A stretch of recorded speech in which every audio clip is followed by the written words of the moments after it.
Hi everyone, and welcome to the channel again. So being a garage, a lot of people ask us what car should they buy, and that obviously depends a lot on what your needs are, how big your family is, etc. But they all want to know, well, what's going to be reliable? And the honest answer is any car, any make can be unreliable if it's not been looked after.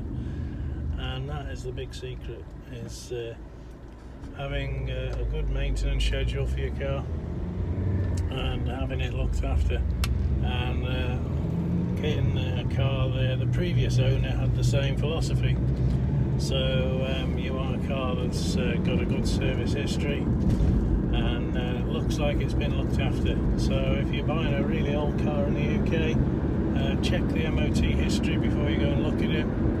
See if it's got reoccurring advisories on it, because that suggests they just do the bare minimum to get it through the test. And every year you'll see the same brake pipes listed as corroded, you'll see the same tyre. If it doesn't do much mileage, you'll see the same tyre getting close to the legal limit, etc, etc. Brake pads wearing low and listed a couple of times in a row.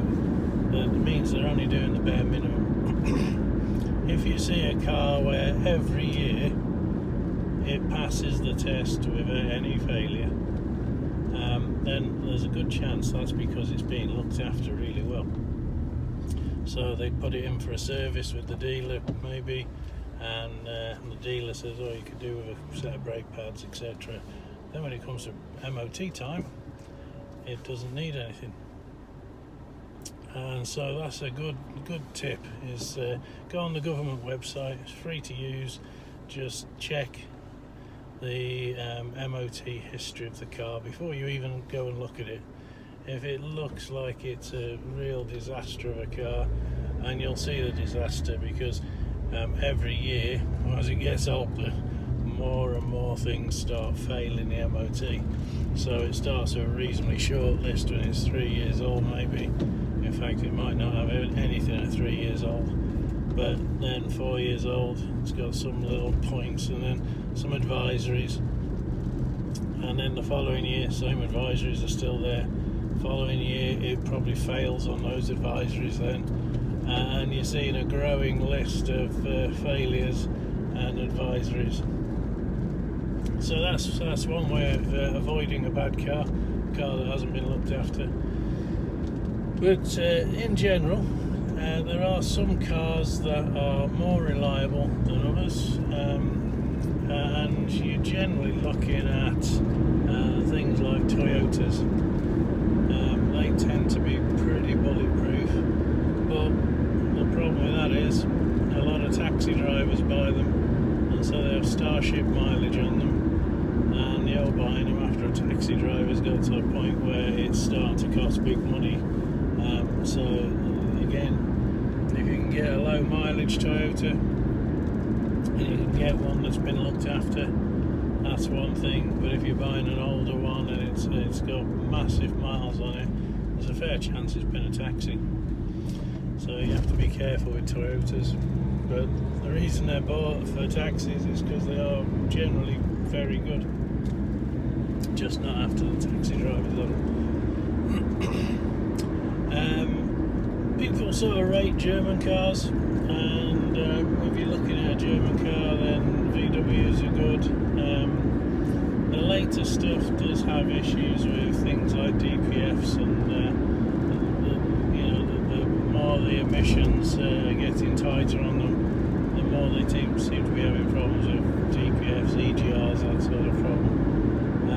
Audis, VWs, Beamers, Mercedes, they're all pretty much a muchness, but the problem is, although they're fairly reliable, if they haven't been looked after they won't be, and they're expensive to look after. So that's the sort of car that when it gets older, people start skipping the maintenance on them, and you find that they have just as many problems as any other make then, and they do have their problems.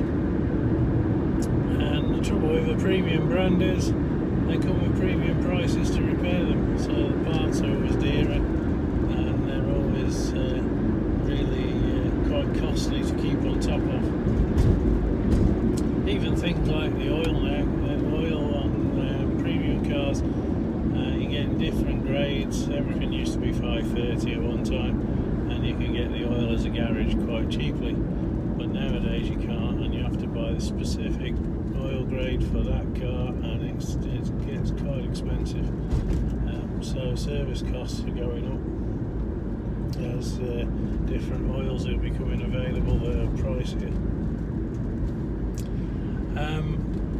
People sort of generally think, things like a Land Rover, Range Rover, got terrible reliability problems. If you're buying the latest generation of Land Rover, Range Rover, etc., they're no worse than anything else. They pretty much share platforms with most of the range, so they're not generally too bad. Just again, the person who spends £100,000 on the car, they can afford to have it serviced. The person who buys that second hand for $20,000 and they're starting to get bills of sort of a couple of grand for the servicing, they're thinking, hang on a minute, that's like 10% of the value of the car, and that seems quite hefty. And that's when they start getting skipped on maintenance and servicing, and that's when they become unreliable. So again, if you're going to get one, make sure you get one that's been looked after, and make sure it's really sort of in tip-top condition before you get it. So that's the case with everything. Every car is pretty much the same principles involved, and so therefore reliability is down to maintenance, because all cars need maintenance. If you don't do it, then you'll pay for it. Some of the cars like Hyundais and that, where you're getting a 7-year warranty, well, that's a fantastic deal. And if you can get the dealer to honour it, then that is brilliant. I have heard customers say that when it comes to doing a warranty claim and it's getting towards the end of the 7 years, the dealer will try and wheedle out of it by saying, well, you haven't had it serviced here, and under EU block exemption you don't have to. You can have it serviced anywhere that's VAT registered, but the dealer doesn't like that because they haven't seen any money out of you. So you have to watch that it's got full service history. If you're going to buy something like that and you want the warranty honouring, then make sure it's got full dealer service history, and then you won't have any problems. They can't legally get out of it, but they try. So just be careful. But yeah, it's a good deal if you can get it. 7-year warranty. Buy a 5-year-old car that's got 2 years manufacturer's warranty. Run it for those 2 years, and then buy another one, and keep at the 5 to 7 year age. Fantastic. So that would be my advice on buying second-hand cars, and maybe I'll do a bit more later.